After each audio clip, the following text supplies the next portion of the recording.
ಒಳ್ಳೆ ಎಷ್ಟು ಡೆಪ್ತ್ ಇದೆ. ಸೊ ಹತ್ಕೊ ಬಂದೇನೆ, ಇಳಿಯೋದು ಹಿಂಗೆ ಅಂತ ಗೊತ್ತಾಗ್ತಿಲ್ಲ ಇಲ್ಲಿಂದ. ಒಂದು ಹುಡ್ಕೋಣ ಯಾವ ರೀತಿ ಇಳಿಬೇಕಂತ ಇಲ್ಲಿ. ಬಟ್ ಇಲ್ಲಿಂದ ಹೋಗ್ಬೋದಿತ್ತು. ಇಲ್ಲೆಲ್ಲ ಮೇಲ್ಗಡೆ ಸೀತಾ ನದಿ ಹರಿತಿದೆ, ಆ ನದಿ ನೋಡ್ಕೊ ಬರ್ಬೋದಿತ್ತು. ಬಟ್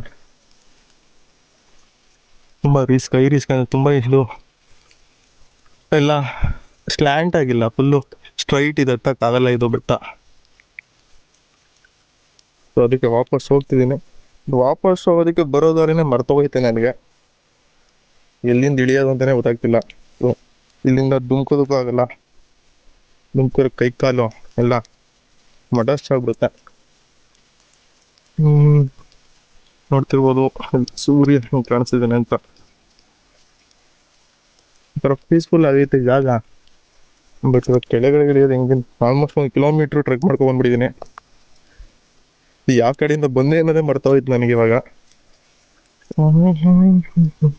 ನೋಡಿ ನಾನು ಬಂದಿರೋ ಜಾಗ ಹರಿತಿದೆ, ಇಲ್ಲಿ ಚಿಕ್ಕ ಚಿಕ್ಕದಾಗಿ ಸೀತಾ ನದಿದು ನೀರು ಹರಿತೈತೆ, ಚಿಕ್ಕ ಫಾಲ್ಸ್ಗಳು. ಬಟ್ ಇದೇ ಮಳೆಗಾಲದಲ್ಲಿ ಮಾನ್ಸೂನ್ ಟೈಮಲ್ಲಿ ಹೆವಿ ಫಾಲ್ಸ್ ಆಗುತ್ತೆ ಅನ್ಸುತ್ತೆ ಎಲ್ಲೂ.